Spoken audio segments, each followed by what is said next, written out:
Right, my friends, it is time for me to jump on the obvious Warriors Orochi 4 Ultimate announcement. Well, it's been leaked. Leaked so much that, Koei actually need to perform pelvic floor exercises to prevent it from coming out now.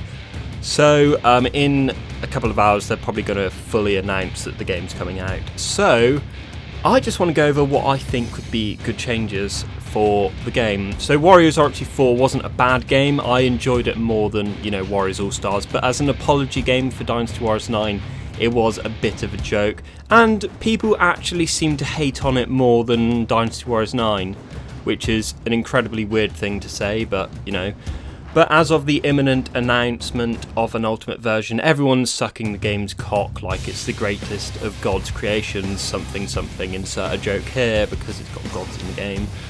But in all fairness, Warriors Orochi 4 has to live up to Warriors Orochi 3 Ultimate, because this is a direct sequel, which, in all fairness, is going to be pretty difficult. Not impossible, but the game was maybe just a bit misguided and rushed.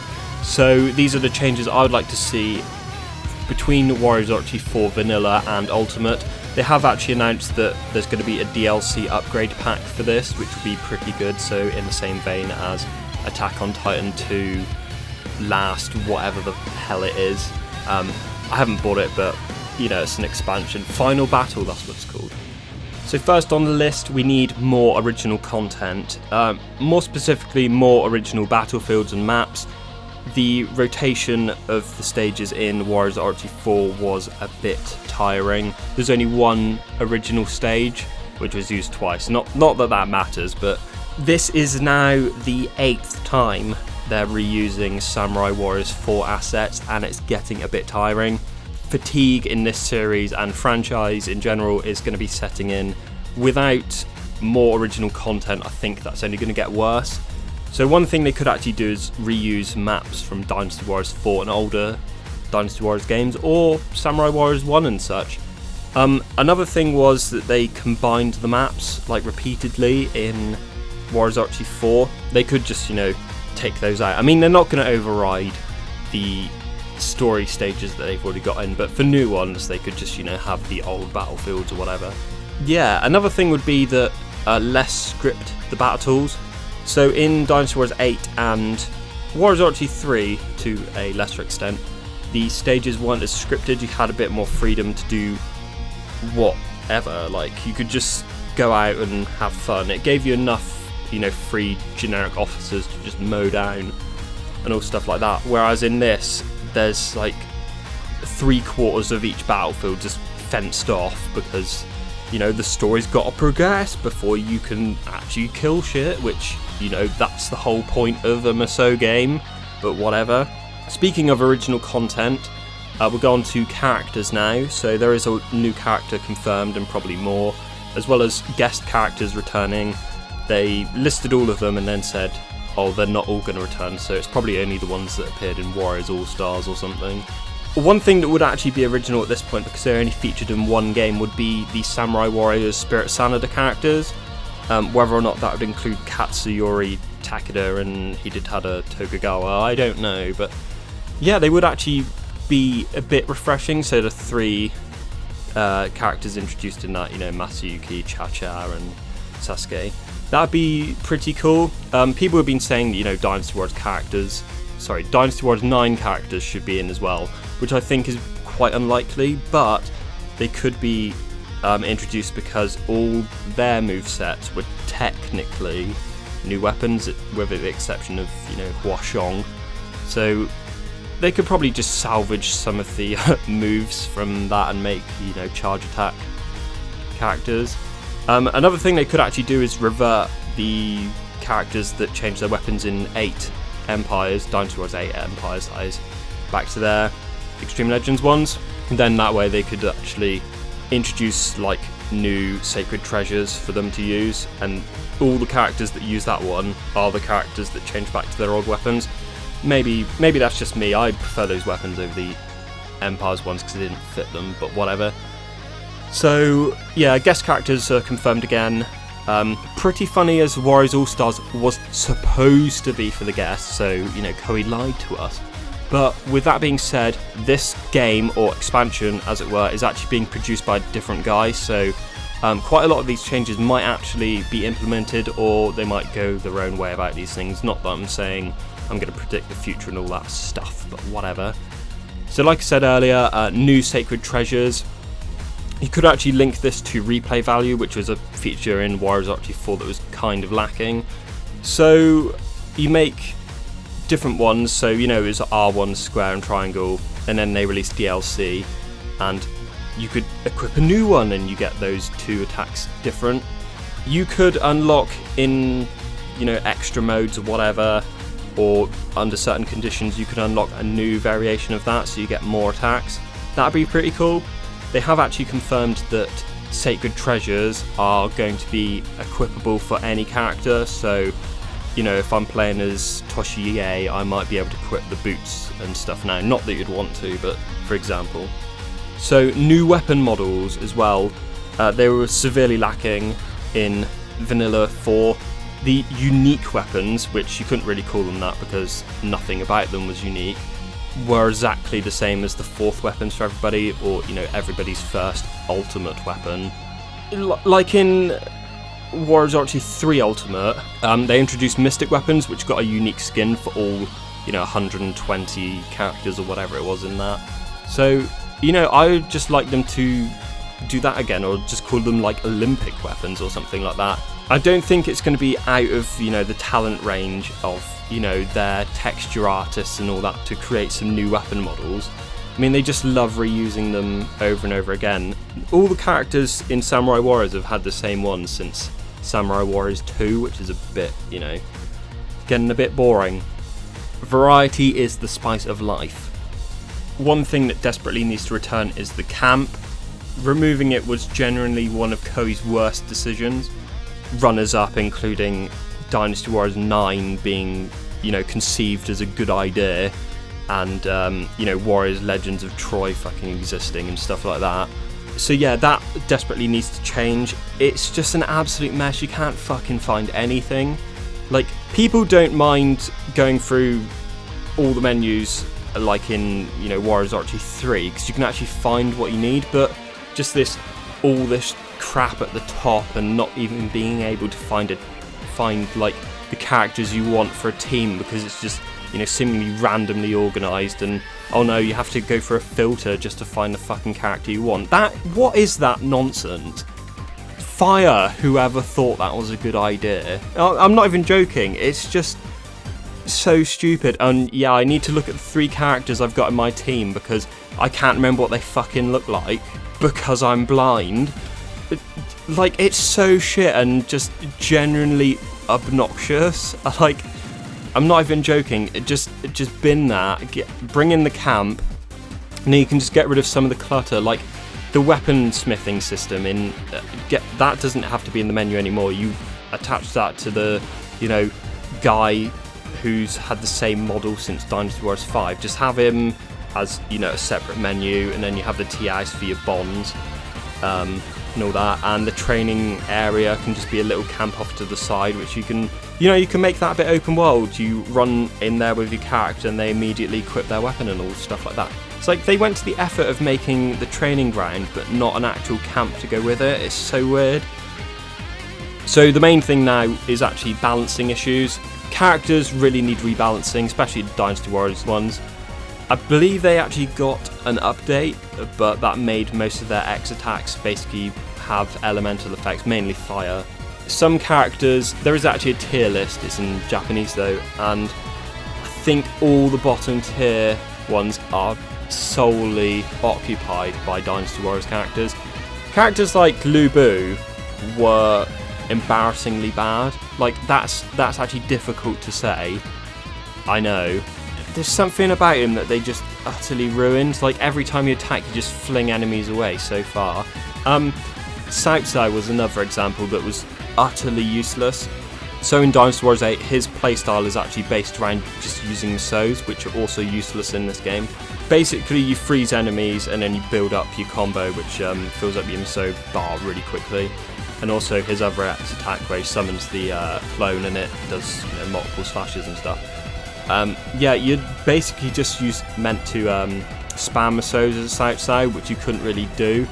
Warriors Orochi gameplay is mainly involved around using elemental damage, which side doesn't actually do because he doesn't actually attack himself. I think Chen Gong might have the same issue because he's not attacking himself, he gets his clones to do the damage, which for some reason the game doesn't, stack that damage upon, the clone. I'm not going to go and play as him because it's genuinely painful, so they need to redo all that stuff. The magic attacks also need a bit of a rework. I think using Maso plus the magic gauge for just one attack was a bit nonsense. You could actually reintroduce the spirit charge system and have the rage mode and all that stuff work in a similar method instead of just getting it all in one go, because that seems... What's the point of having a gauge if you're just going to fill it up in, one go? And for Dynasty Warriors characters, when you use your Rage Maso, the gauge doesn't actually go down, it just all depletes when you use the Maso anyway, so whatever. So yeah, I think introducing the Rage Mode system, like in Samurai Warriors, would actually be a good thing. Have a single unit of Spirit be used up for your unique magic, and yeah, and also don't share the magic gauge between the characters because it just takes so long to replenish, and there's loads of instances in the game which you need to kind of spam the attacks, otherwise you take a lot of damage, or you can't hit the enemies because they've got those floating ghoul things and you need to kill them quickly. The other thing I want to say here is two things. Masos need a buff, like I said earlier, and only use one gauge. Like, why have two gauges when... Why make them use up two gauges when they were basically useless? Like, I genuinely don't understand why they chose to do that. But whatever, that's a minor thing. Replace the combined nuke attack or whatever it is. That gets really boring every time. Like, you can't skip it. If you could skip it, I would be fine with it. You could actually replace it with unique ones for certain characters in a team. So that you had the combined aerial thingamabob.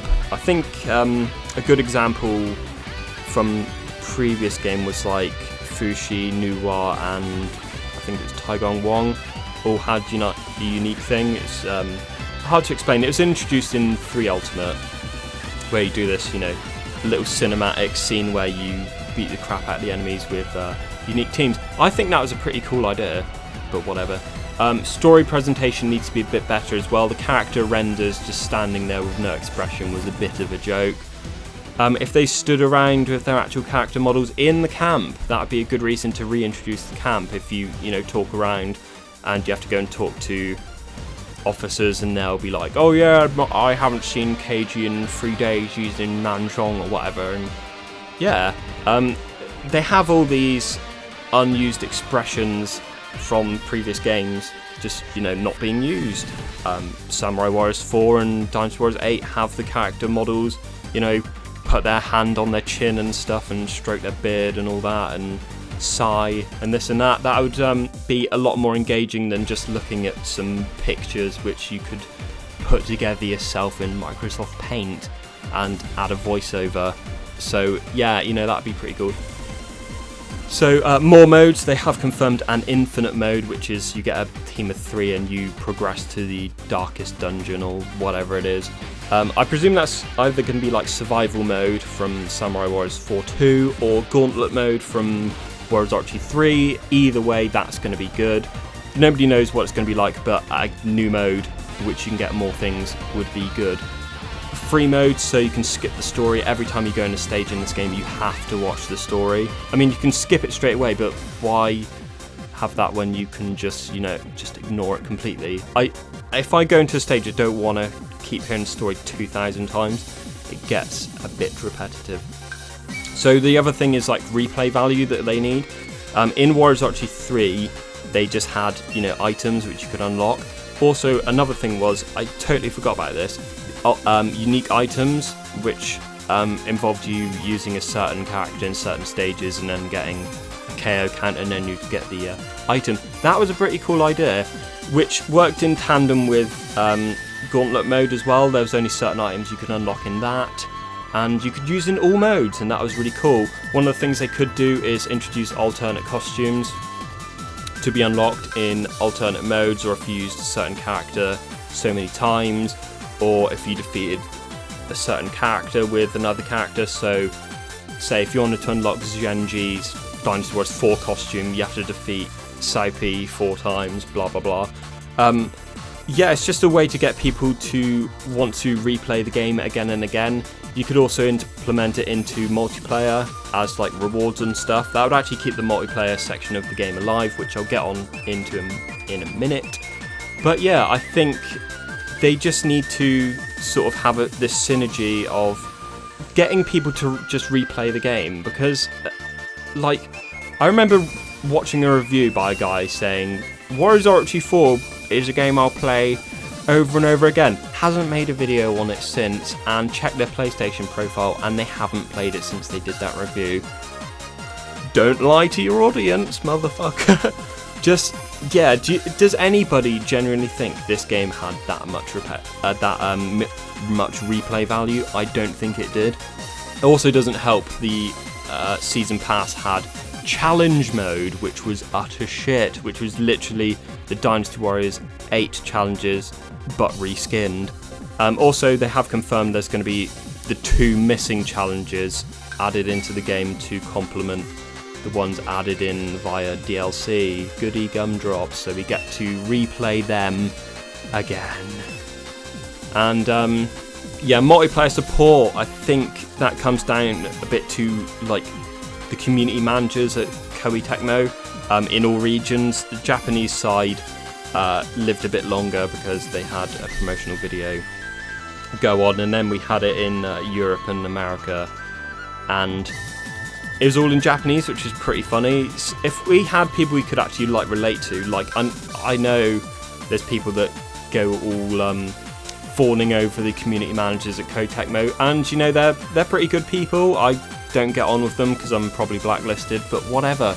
Like if they just got a bunch of like YouTubers, Facebook people, you know, Discord, whatever, and set up these, you know, multiplayer games, I think it would live longer.